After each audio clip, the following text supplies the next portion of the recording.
Grog. Hey everyone, it's the Cider Shed podcast, a weekly podcast about the Archers. Peter Fickling here with Keri and Matthew. So this is the week we've all been waiting for, I guess. Alice has outed herself, or been outed, and all of the chickens are coming home to roost.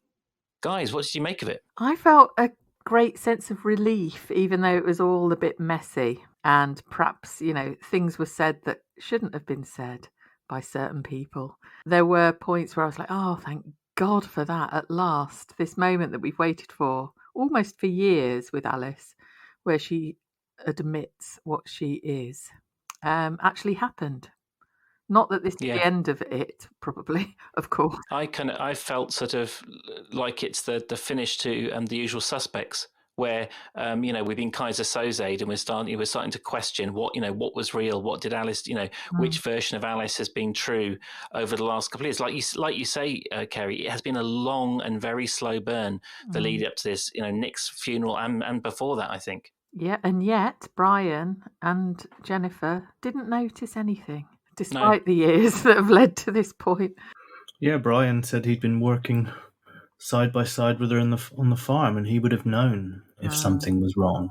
Yeah, and he used the word nonsense, didn't he?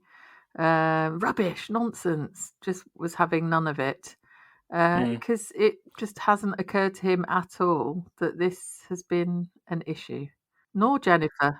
That was one of the things that sort of stood out to me. So one of the topics for the week for me was just how implausible it was that people weren't talking to each other, people weren't sort of acting in what I would consider to be a natural way. So the idea I've been saying for months that the idea that Brian could work on the farm and not just stumble across Alice drunk in the office, find that his whiskey bottle had a serious dent put into it, that Alice would, because if she is this deeply sick and ill alcoholic, she's not going to be consistent enough to cover her tracks. That was one of the things that's always stood out to me. And this week, though, that the kind of slow build-up of all those kind of inconsistencies in the plot have really sort of all added up for me.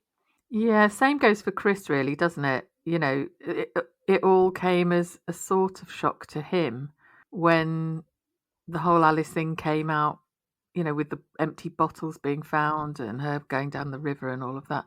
It is incredible how much people have been ignorant or oblivious to what has been happening.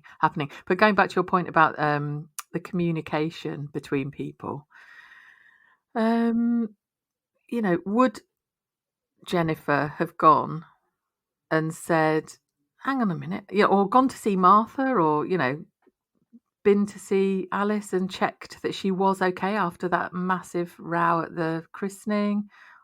They've kept quite well away, and I know Brian was saying, oh, they need, what they need is space. We've got to give them space, and they both convinced themselves that was the right thing to be doing, because he said they've interfered in their kids' lives in the past and it hasn't gone very well. So let's not go there again. What was the nature of the communication that Jennifer said she'd had with Alice? You sounded like a sexy policeman there, Matthew. What was the nature of the communication? Very sort of intense and very kind of scholarly.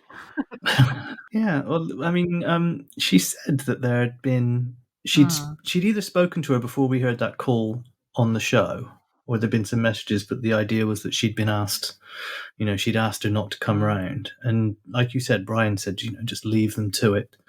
But there was that, that complete denial, really, from, I know that word was getting thrown around a lot on Twitter, but it did seem to be denial from him, that, I've never noticed, and she's strong under pressure, not our girl, it was, and Jenny was buying into that a bit as well, wasn't she? We must have faith. No one wants to admit that that's happened to their child on their watch as well. It's like, you can understand that incredulity, can't you? You don't want that to be the thing that's happening, and you don't want to be the parent who hasn't noticed. The only other theory is that if the only other regular companion you've got is Adam, then if you meet someone who's like half cut, you probably don't notice, because you're like, oh, they've got normal human energy. I know it's not an original comment, but the thing I keep on going back to is the idea that, for Jenny and for Brian and for some of Alice's siblings, it takes quite a lot to trigger the oh god, she's got a drinking problem. I know we've said it, other people have said it, but yeah, Brian is definitely a functioning alcoholic. Jenny's turned a blind eye to that and joined in. I think you made the point the other day, Keri, on Twitter, that why has Jennifer not learnt any lessons from her father? Like Peggy was very strident and aggressive with Chris about Chris's responsibilities. She almost set up this week, didn't she, with the kind of prediction that Chris would have to prioritise Martha. So why has Jennifer not learned those same life lessons? It wasn't me who wrote that. Was it not? Well, okay, someone equally clever and witty. No, I'm trying to think. Yeah, and it was like when Brian said, I had a whiskey at the christening. It was a celebration. You may as well call me an alcoholic. Yes, all right then. Okay, we will then. Yeah. I do like the way that he just unrepentantly just got totally smashed into the pulled pork and was handing it round to Jennifer, and she was kind of batting it away. But that was when I realised that things weren't as out in the open as we thought. When he was like, Fallon, this pulled pork's fantastic. You've got people like me who have constant paranoia. I will have to have a side conversation with Matthew about this sometimes, because obviously he's probably got expertise. But I don't want to upset the people in a restaurant because I don't want to eat, whatever they have the imagination to put in my food later on. But you can imagine Brian wouldn't care. He was so like the fact that this food is, would be for me tainted by this terrible circumstance. He was probably, while Jenny was sobbing in a pew trying to sort of like catch up with these horrible revelations from Chris, he's going around with a kind of a bag for life from Sainsbury's, filling it up with leftovers.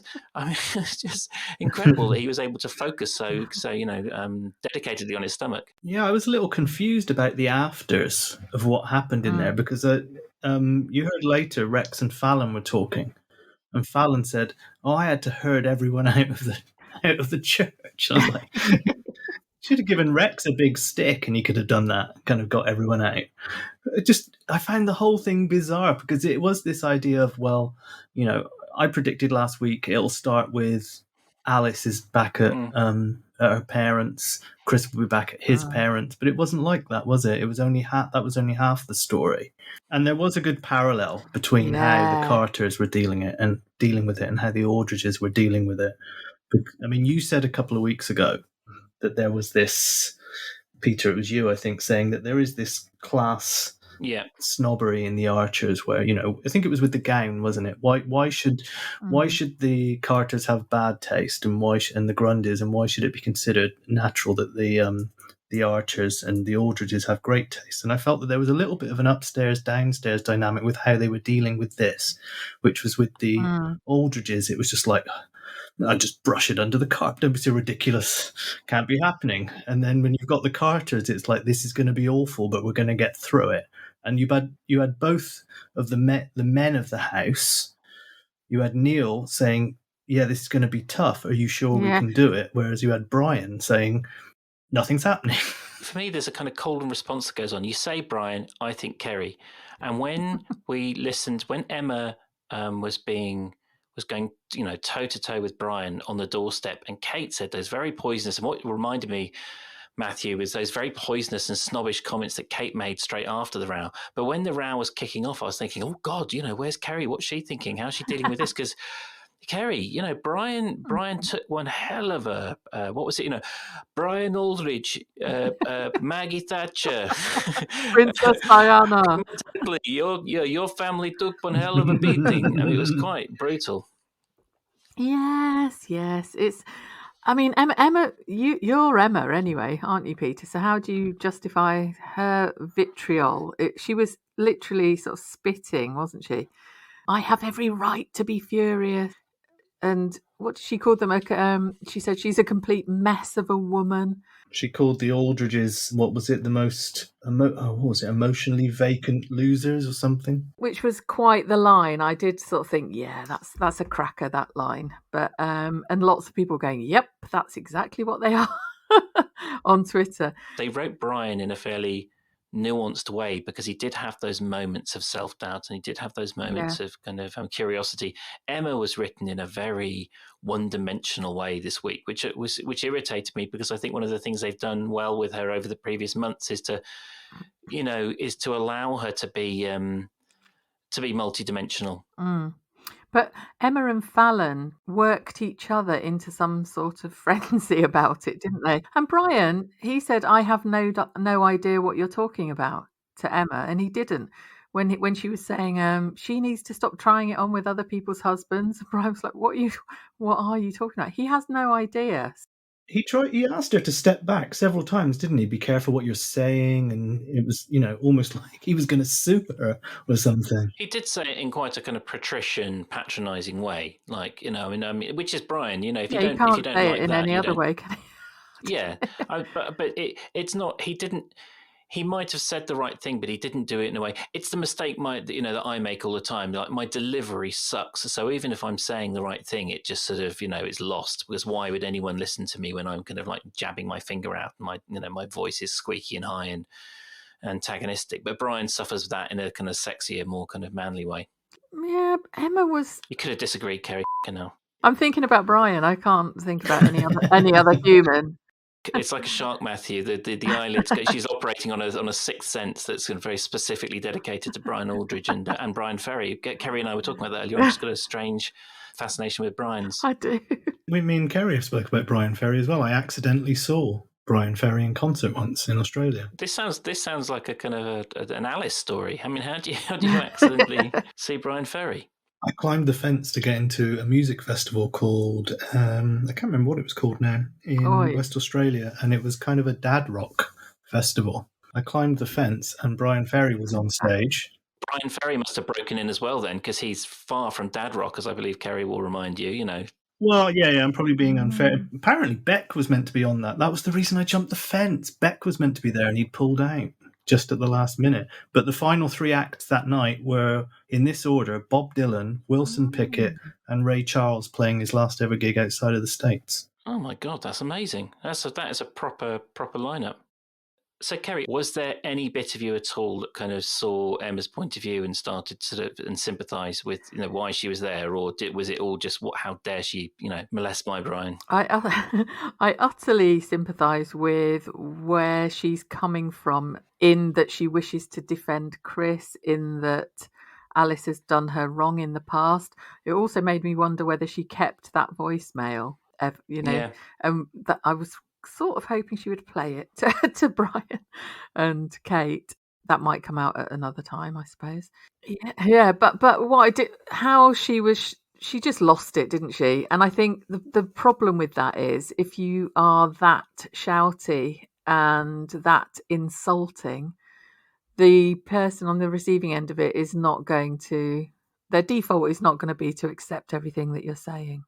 Yeah, she's like like I was saying about myself, she does suffer from very poor delivery. I think that, like you said, that it was Fallon and Emma whipped each other up into a frenzy. That seemed to jump from the previous the scene at the beginning where Rex pushed Fallon's buttons when he mentioned Harrison and she went off on one, and I felt that kind of led directly into the conversation between Fallon and Emma. She hadn't calmed down from that. I think it's going to be interesting, isn't it? With Fallon is obviously very upset, and I think it's a side to her I hadn't expected. But her what other people think about her seems to matter more than I would have suspected, or what people think about Harrison seems to matter more to her. You've got Alice asking Jennifer to go and negotiate some kind of truce between her and Chris, and how that that's going to be panning out. But I think they've set up. I mean, maybe finally, from a completely selfish point of view, the story can gently shift from the alcoholism to all of the fallout. And it might be quite interesting going forwards, because you've now got Alice on the warpath, Fallon on the warpath. They're whipping each other up. You're going to have a schism within the house, because I think, Neil, as Keri was saying to me earlier on, Matthew, Neil was so reasonable and kind and sensible. And he's going to be pushing for a reconciliation. You'll have Brian, who will be pushing for reconciliation, but you've still got these things that can't be unsaid between the Carters and the Aldridges. Well, you've got Jennifer when she gives her rousing speech to Alice. Weird. She was like, "Fight for your daughter, fight the Carters." Like it was like they were going. It was like Sparta or something. They were going into battle. It was really bizarre. Because she said, "Stand up." I thought she was going to give her a slap. That's exactly what I thought. And I thought to myself, they can't do this, can they? They can't have Jennifer, it's like a Heartbreak Ridge where Clint Eastwood orders someone to lift their chin up so he can knock them out. It's an absolutely cracking scene. I'm not big into violence, but Clint Eastwood. But I thought that as well. I thought Jennifer was going to lay one on her daughter, which was I was very glad it didn't happen. Mm-hmm. I mean, we were saying, well, you were saying as well, both of you were agreeing, and I was kind of like on the fence, really, but you were saying, how long have we been listening to this tipsy or drunk version of Alice? And in recent weeks, she sounded breathlessly nervous. And then there was just this moment where Jennifer said to her, "They're saying you don't want to see Martha." And it was just, she flatlined, didn't she? And I thought that was really, really good acting when she did that. Typically, I always say, well, I'm a parent and this is how I feel, but then I always try and act the junior. Well, I don't try and act. I feel the junior partner to Keri. So then I always say, ask Keri, as the more experienced mother, how do you feel? But can I throw in a twist this time? First of all, how does Keri feel about Jennifer's, reaction to the situation? What would, obviously I don't, Max and Mimi are so far away from any of this, but just putting yourself in the shoes. And then also, Matthew, as a non-parent, how's it, projecting yourself onto it? Because I think that's kind of fascinating, because I think I'm sort of the worst of both worlds in this, where I've kind of got the emotional involvement of a parent, but none of the clear-sightedness of, that comes with experience like Keri. Well, I think Jennifer at the very end of Thursdays, which was the one that was on tonight, she came good, really, didn't she? And said, Alice said, "I'm an alcoholic, Mum." And when she said that, it was really powerful. I really thought, she's actually said the words, "This is great."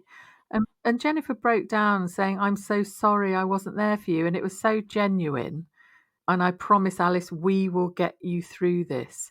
And it took me back to when Lizzie was talking to Joy about mental health stuff. And Lizzie said, "I'm so grateful I had people who believed I would get better." So I thought Jennifer saying that to Alice, "We will get you through this," she's believing that she can get better rather than shouting at her for being a mess.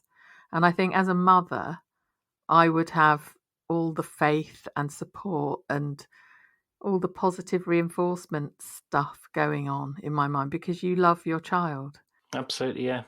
And Matthew, how did it bring to you? Did you, obviously, you've got your guitar, you've got a cat. Did it ring true to you, Jenny's behaviour? I guess it did. I felt that she, like I said, she was obviously the more switched on of the two between her and Brian. She wanted to go around there. That's why it seems a little bit of a stretch that she hadn't already. And like you were saying, you don't. Sorry, go on, Peter. No, I didn't mean to interrupt. I was just going to ask you about, how it contrasted with Susan's behaviour. I thought Susan was so caring and so concerned about her son, and a little bit, not better or worse than Jennifer, but straight in with practical solutions, how to lessen the burden. And obviously, when Jenny sacrificed everything and went around later, but what we heard on air, it was an interesting contrast, Susan's behaviour and Jennifer's behaviour. I think they're setting it up. I mean, I might joke about where she says, she actually said, "Fight Christopher, fight the Carters, fight for your daughter." I did feel that, and due to the fact that they had mentioned earlier, once, I think Brian said, once upon a time, we'd have welcomed them splitting up. Yeah. And I feel like they're heading for this tug of war between the Aldridges and the Carters. Oh God, I really hope not. That is sad. That'd be very tedious. I felt tonight Jennifer was almost saying, "Don't worry, I'll deal with it." Like she's going to go round and try and, lord it over the Carters, over what should be done. She definitely said, "Leave it to me." Didn't you? I hope I'm wrong. But when I heard her say that, I thought she would deal with it well. I might be a fool. Susan's going to go full prisoner cell block H on her with a couple of D-shaped batteries and a sock. And once you learn those skills, you don't lose them. Jenny, they're both quite formidable women when they're when they got their mindset on something. Yeah, I would welcome a change from this kind of breathless nervousness that we've got with Jenny at the moment. It's just I know she's like that all the time, but it was starting to grate on me recently. One of the worst moments in the Archers over the last year for me was the awful kind of episode, which was each member of it was during the monologues where each member of the Aldridge family took turns to kind of do little kind of paeans and homages to Jenny, and Debbie was like. And she just cares almost infinitely. And it was like, oh, God, it was so awful. Just know about the exact quote is, her infinite capacity for love. I thought, and this might explain the infinite capacity for love, she always sounds so breathless. She sounds like she walks around with love eggs inserted. Because she's always like, you've made biscuits. Oh. Pretty near to climax when she ate the pasta pesto, wasn't she? I was just so delighted someone had cooked for me. Yeah, see, it's not that difficult to make women, happy. It's quite orgasmic. If you're the person who does everything all the time in the kitchen and someone hands you a bowl of pasta pesto, it is bloody nice. It's nice to be cooked for, isn't it? Yep.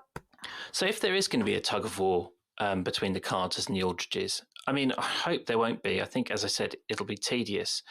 Chris surely will want to try and reconcile with Alice. In this current state that he's in, he won't want to. I think it's going to really take the grandmothers to deal with it in a gentle, positive way. I think I'm being a bit too optimistic here, aren't I? Chris sounds really, really adamant that he will not let Alice near Martha, and actually, I think I tweeted about this earlier. I think it may well take for Jennifer and Brian to pay for Alice to get more treatment before that's even thought about or considered. Some meaningful gestures from the Aldridges. Yeah. Yeah, because when Jenny went round there to the Carter's place, I mean, Susan and Chris just shut her down, didn't they? I mean, they told her the truth. When she made that thing about that comment that, new mums can be overwhelmed. Chris just went, "Is that dig?" It felt like it was. I could see it. It was like going round to kind of have a chat with the Sopranos. Well, we've been putting out some little sort of funny memes with the kind of with the omnibus every week, and if anyone sees them, please spread them around. And the tagline on it, and I guess it's kind of the tagline for the Cider Shed, is "The Archers is real life," basically, sarcastically and sort of ironically saying it's absolutely not anything close to real life. And I think that's part of my problem with Chris's very strong and sudden swing over to what Keri was just saying, his determination to keep Martha away from Alice. It's all happened a bit too quickly. And I think that you've got this new naturalistic style, which I like a lot in how they're doing the show, but it when it's only 4 episodes a week and when we're only hearing these tiny snippets, it's very difficult to shift your kind of credibility, if that's not terrible English, shift your credibility to a point where you can sort of buy into it. It's like, oh, we're here now. Now he doesn't want to give Alice a second chance, because didn't he just give her say they were staying together forever and just 5 minutes ago? And I know that in real life that would be possible, but that's not how I think about the Archers. Yeah, I agree with you. Yeah, there are lots of sort of shifts which are very condensed, and it is hard to keep up with where you are with some of them, and you get surprised. I think, like, oh right, okay, like with the Emma thing, it's like, oh right, yeah, I know you're a bit pissed off, but you've gone really, really crazy ape bonkers. God, yes, all of a sudden. And if they could spread them out further, would this be happening in such a way? I don't know. These really intense shifts. It feels like that. Yeah, it is a lot to deal with. Talking of spreading things out further, what was Russ doing with Joy's knickers for 7 whole days? I reckon he nailed them to the wall in some kind of art exhibition. in his bedroom. Well, we found out rather surprisingly that Russ, even maybe in just an artistic way, does appreciate the rounded curves of a more ample woman. And now he has access to these, what we assume are quite capacious drawers. Well, she did refer to them as her smalls, and I felt that was meant to be. There was meant to be an in-joke there. I'm fully on Joy's side. I'm only describing her in a way that she did. Her beautiful, wart-free, ample body, as shown to the village. But so Russ has the pants. Weirdly, they didn't pack up this this kind of alfresco art studio. So when he was packing it up, he found these pants. He then keeps them for a week. And then now they're back with Joy. And Joy, wouldn't you just pop them in the bin? No, you would ring and say, "I've got your knickers, love." I think you've left something behind. You would. Sure, it'd be pet if you were ringing Joy. They're probably very desirable undergarments, and she might be ample, she might not. She just said curves can be more interesting, and most women have curves, don't they? Whether they're ample or not. I like the way when they were when Elizabeth presented them to her, she was like, "Oh my goodness, where did I leave them?" And then there was did you say Russ discovered them behind the changing screen? But just the idea that I'm obviously cut from very, very different cloth to Joy, because the idea that I could mislay a pair of my pants like that, just wander home commando, it's just not possible. I wonder what else she had on where you don't notice you've gone commando. I think a big summer dress in my head. A big summer dress. Yeah, so you should properly commando then, with it all wafting around underneath, rather than sort of that she. Yeah. What an image. Yeah. Wafting, Keri. I mean, perhaps this is how you get a free meal at the Orangery. Just leave your keks there. Oh dear.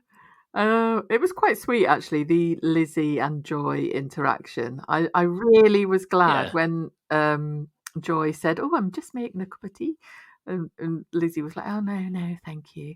But then they had a bit of a chat about the mental health thing, because they're raising money, and she changed her mind, and it was great that they actually spoke, and Lizzie opened up to Joy quite clearly.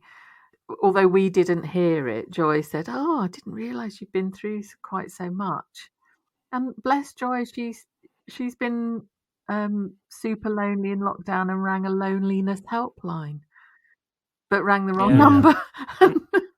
And got through to the HR department. Ended up volunteering for them. So that was Joy all over, really. Well, in they're very different people, but with their similar but incredibly different journeys, they both ended up in the same place where if you don't share these feelings, if you don't talk about them, you won't be able to deal with them.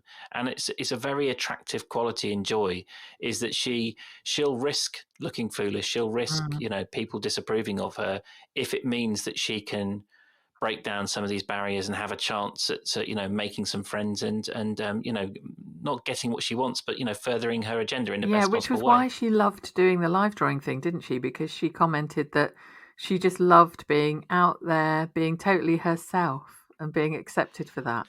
Was that? I can't remember the word, but it was something like validation, wasn't it? For who she was, warts and all. That's where the warts joke came. That was it. Not that I've got any warts. It's like the bit where she said, like once she kind of got into this routine of being thankful, because she said, because before that, sometimes I just stay in my pajamas all day, eating cereal out of the box and just getting through every hour. I was like, that sounds like online Zoom teaching to me. Pretty sure that's what I did during lockdown. Well, I think we've all had our challenges, haven't we, through the lockdown? But I've been very lucky. You won't hear any complaints from me. But everyone has had some challenges. But one of the things was like little routines, like making my coffee in the morning. I've now got this very elaborate routine, and part of it is because it's just 10 minutes of peace and quiet. It's kind of like accidental meditation. And I only realised that fairly recently. It's like this very convoluted routine is just, and I'm sure it'll disappear once I've got a little less time to kill. I'm being reminded of that Daily Mash helpline, which is Mother enjoys 30-minute holiday in Tesco car park. It's just a mum goes out and just buys 2 Yorkies and parks in the car park. I never realised that the cliche of the dad, luxuriating in his daily dump was, so true. But just the absolute bliss of locking a door and a toilet and knowing that's you It's for like, a few it's minutes. like the Seinfeld theory about the toilet is the best room on the plane. Like, you go in there, the light turns on, it's like your little office, and no one disturbs you. Oh, some of my, again, I'm a cliche machine today, but some of my happiest moments have been on a plane, just that total isolation. I felt completely despondent where the first time they started flogging internet access on a plane. I was just like, oh, no, please no. Because at the moment it's a luxury, isn't it? You have to pay a fortune for it, so no one does. But it won't be long before it'll be sort of default. But this suggests that we'll ever get on a plane again. I'm going to Portugal. Of in course October. you are. Yeah, God bloody hell. Yeah, I think we'll have to plan a couple of weeks off. No, we can. I'll be in the pantry with Matthew. Yeah, Don't we're worry. gonna have to record from somewhere. You arrive on a Thursday night, don't you, Keri? Oh, I haven't looked at that. I've imprinted your dates on my brain. I think you arrive on a Thursday and you leave on a Sunday. But this should be like Prince Charles and Prince William travelling on the same flight. You two need to make sure you don't take any unnecessary risks, because I don't have what it takes to fill this thing on my own. So please, take care. Anyway, going back to the joy thing and us saying, those moments of privacy and quiet and are precious and things. We're lucky because in lockdown, we've all been in households with other people who we love.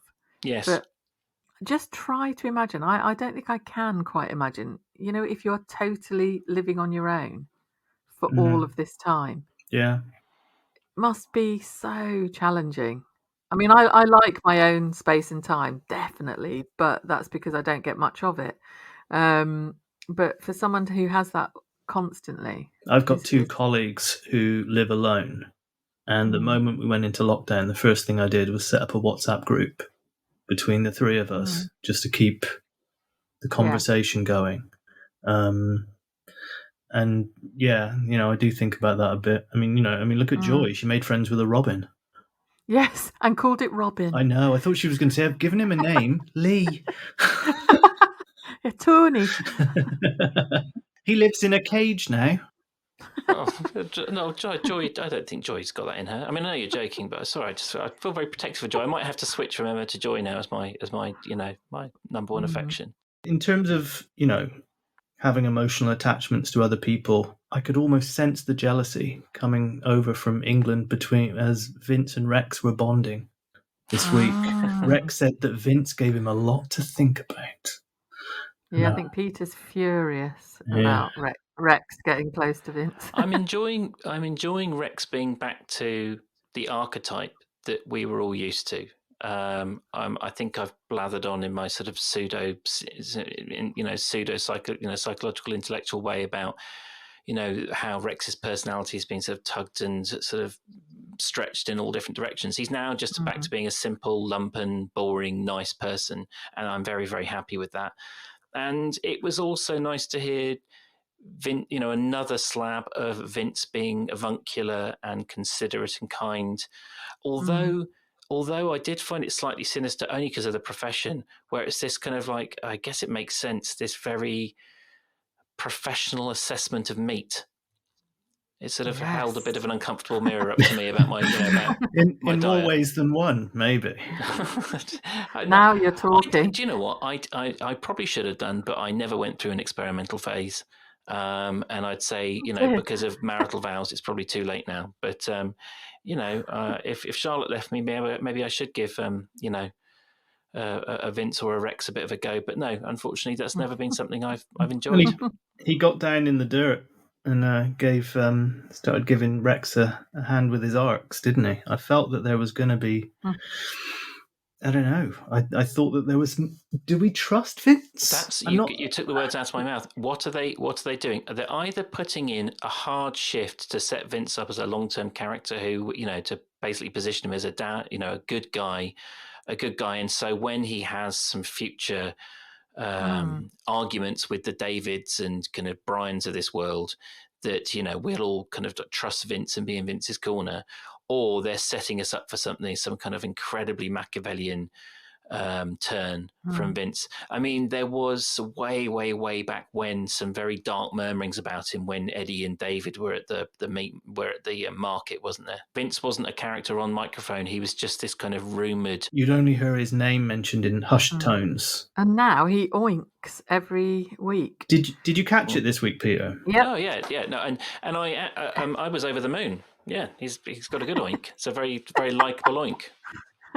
And that was whilst just before he was convincing Rex to charge more for his pork because it's 800 yards from field to table.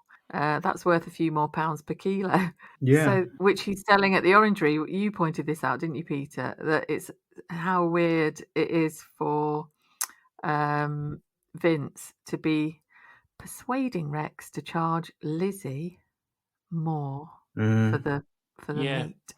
I mean, on the one hand, you could argue that Lizzie would see the value herself, and so she'd also see the value in giving someone she's in a relationship with a fair deal, because it will, cement their how they work together and make things smoother going forward.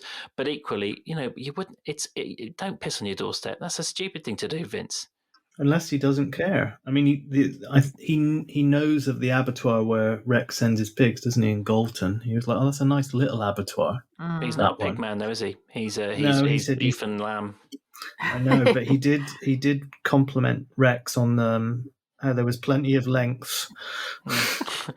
And the fleshy haunches or something. Fleshy over the loins, wasn't it? He said. Oh, loins, that's it. Fleshy loins. I mean, this goes back. We all remember what Steph Casey was like to Freddie. Oh, yes.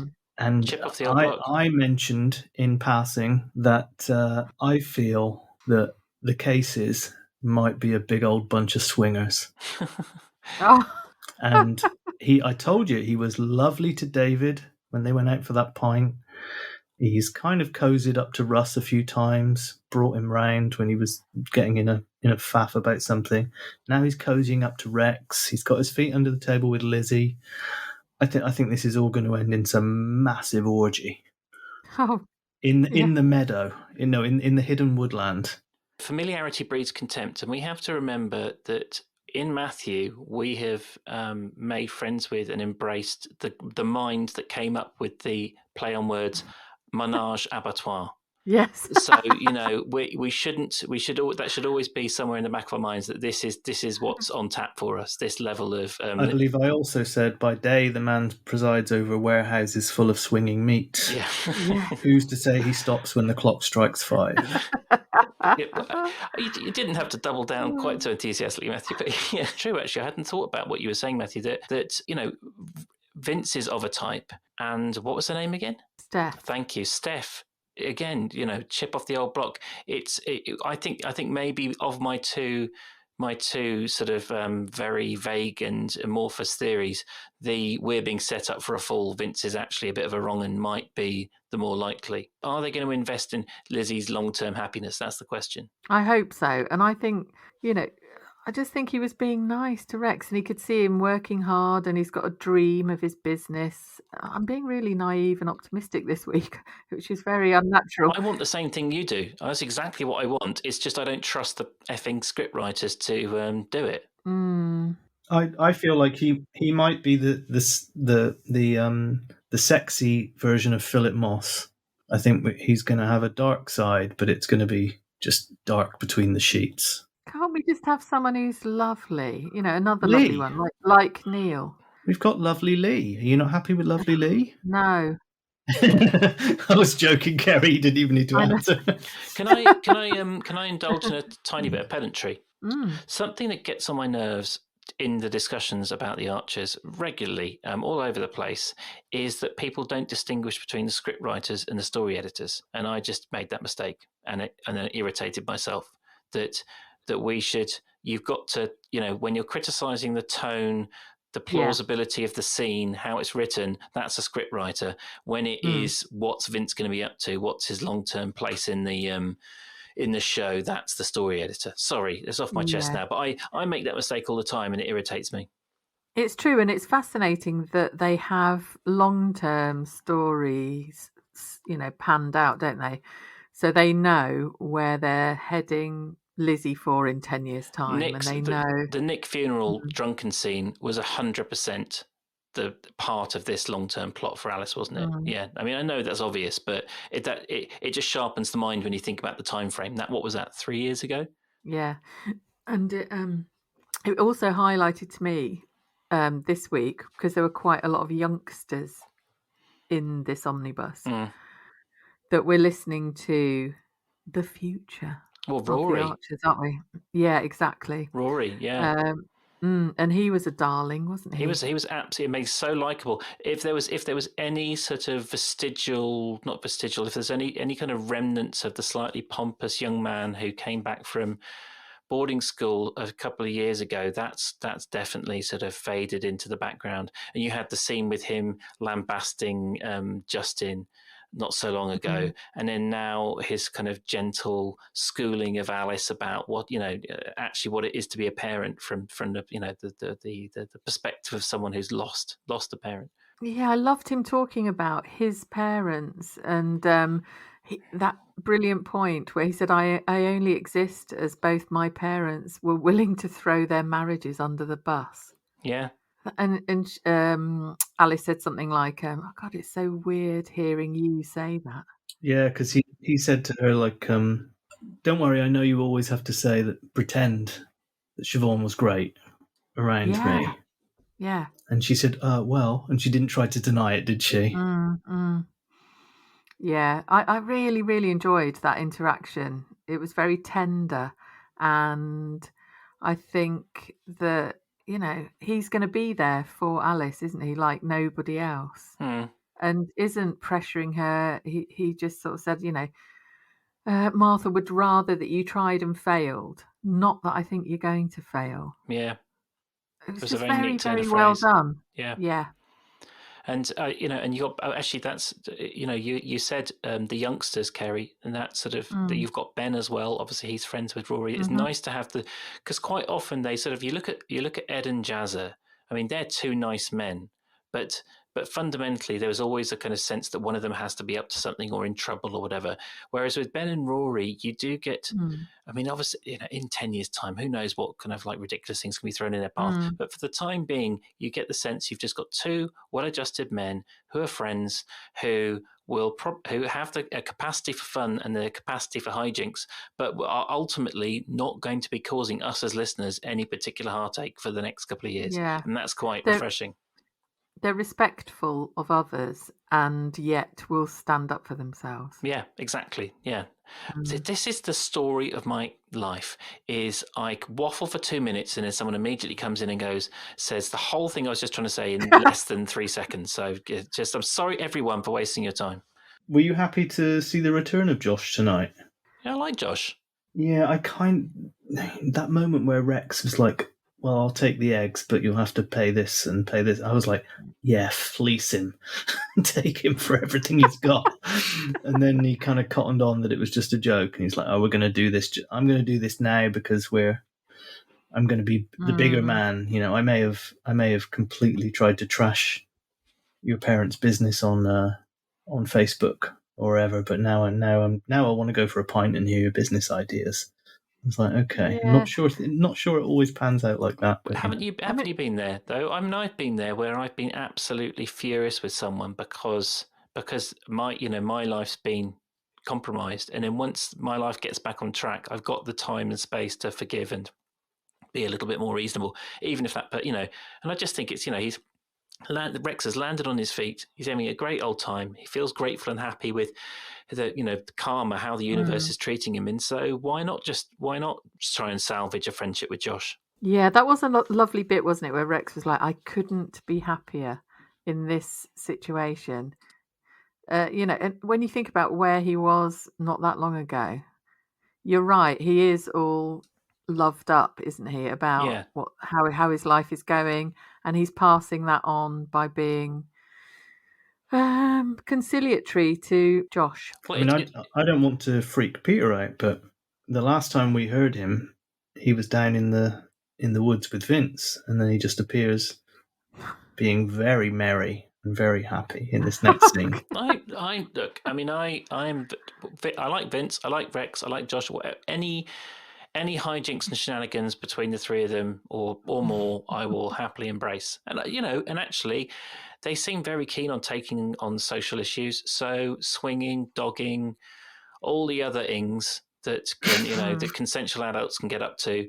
They need more of it in the Archers, as far as I'm concerned. I mean, they are. I mean, they'll hint at a few sort of. We don't want to hear them in the shower having sex like Kenton and Jolene or Adam and Ian, but it is a very vanilla place, isn't it? The Archers. I mean, a bit of homosexuality. I mean, that's just two people. That's just normal. But that's about as far as it goes in terms of sort of stretching the sexual world. I'm just trying to push your buttons regarding Vince. That's all. I'm just one giant button when it comes to Vince. Just bong, like bong, bong, bong. That couldn't have sounded worse. Okay, well, on behalf of me and Vince, I'm very pleased about that.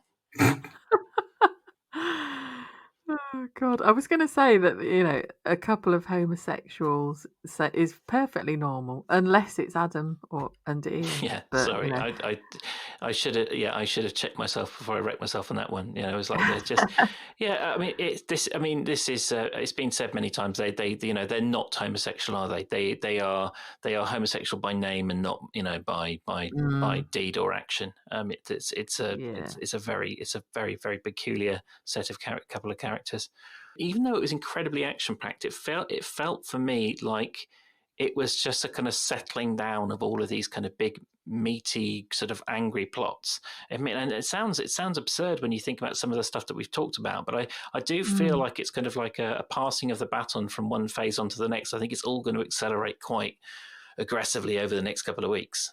Yeah, that was what I was just thinking. What is going to come next? I suppose it depends on how will Jennifer approach Susan or the Carter household when she's asking for access to Martha. That's going to be a key in whether it does ramp up quite violently and the tug of war happens or not. Oh. Well, so what's your prediction, Matthew? What do you think's coming up? I firmly believe it's going to be very delayed. There isn't going to be this immediate relief. I think there will be this tug of war between the two families. Like I said, I think money might come into it. Who do they think can provide the best home for the daughter? And then they might throw money at the Alice problem. Sorry, that sounds a bit harsh. The Alice problem. They might throw money at Alice's problem, and they then might try and claim that they have. Both sets of families might both try and claim that they have a better stake to look after Martha. I think it's going to be ugly. That's what I think. Well, guys, we've got our predictions for the next few weeks, months, and years taken care of. And yeah, I've had a good time. Hope everyone else has. We've had an amazing week in terms of a kind of uptick in listeners. It's been, I mean, I don't want to give out statistics, but it's been pretty good. I mean, I was feeling. I sent a screenshot of some of the sort of analytics, or what is it, insights? That's what they called them, insights, to Keri and Matthew earlier on, and we're all on a bit of a high. So thank you, everyone. I don't think it's in. I think it's in no small part due to the really large sort of uptick in traffic of people putting in reviews and forwarding the podcast on. We've definitely seen a bit more of that. Guys, have you noticed on Twitter and Facebook a bit more action flowing around? Yeah, definitely on Twitter, which is at the Cider Shed Pod. Yeah, I was happy last week that we'd broken the 500 mark and we're almost at the 600 mark this week. So, there are more people following daily than there have been for a while. Definite uptick. Do feel on a high and keep them coming. Loving the Twitter interactions. And, tell your friends. Share our podcast with your fellow Archers listeners. There must be more of them out there. Yes, absolutely. Yeah, that'd be great. And Keri was saying at the Cider Shed pod, and was that right, Keri? Was it at the Cider Shed pod? Yeah. Yeah, so I just suddenly doubted myself. If you want to email us, you're very welcome to get in touch. Anything we can do to improve, anything you want us to talk about, and that's hello@thecidershed.com. And Matthew has still not had my assistance on Facebook, but is somehow still doing an amazing job. And what news from Facebook, Matthew? Almost doubled the membership on the Cider Shed podcast group this week. Excellent. Similar, just a community in there getting involved and talking away about storyline, things like that. Like we said, I feel like sometimes we are maybe more Twitter based than we are Facebook based at the moment, but we're keen to change that. So yeah, if you just if you search for the groups, the Cider Shed podcast, you'll find us and just join the group. There's nothing stopping you joining. A huge thank you from me. I've had a really enjoyed this week, and massive thank you to Matthew and Keri. Cathy and Mary. Cathy and Mary. Oh, God. I dated last week. I was dog tired. I don't even have that excuse this week. I don't know what's wrong with me. That should stay in. That should definitely stay in. Okay, well, fine. Yeah, very little gets edited out, really. If we were going to hybrid, would we be Mary or would we be Cathy? Cathy, I think, is truer to your personality. You've both got a sort of a steel and an edge. I wouldn't. It's you're friendly, but you've both got a sort of a certain resolve. That's true. We're not Mary. You're not all doormats. the time, Let's put it that way. Yeah. So I think Cathy seems a bit better for me. Seems to be 90% me and about 10% Keri there. Yeah, that sounds about right. Until Keri gets your head under her arm and squeezes your brains out your ears. I'm going to show her the finest meat establishments in Porto. So I forgot. Yes. Say. Well, I'll tell you what. When you both come back from Porto, when Keri returns from Porto, I won't be coming back. Please tell me. Oh no. I mean, we already. And that might sound dramatic, just for the listeners. I live here. Well, this is if Keri works for Interpol, this is one of the most convoluted and long, most drawn out stings ever. Finally tracking down the jackal to his lair in northern Porto, to his pantry. Yeah. That fucking council tax bill. Yes. Well, that's Boris Johnson's got what's it called, a county court judgment against him. That was something that came up this week. So, hallelujah! About bloody time. Yeah, I mean, I think they've already thrown it in the bin, haven't they? Well, yeah. So, has it? Oh, okay. Yeah. Well, fair. Our glorious leader, I mean, gets away with nothing. Anyway, and on that sort of slightly sad and depressing note, goodbye, everyone. Bye. Bye.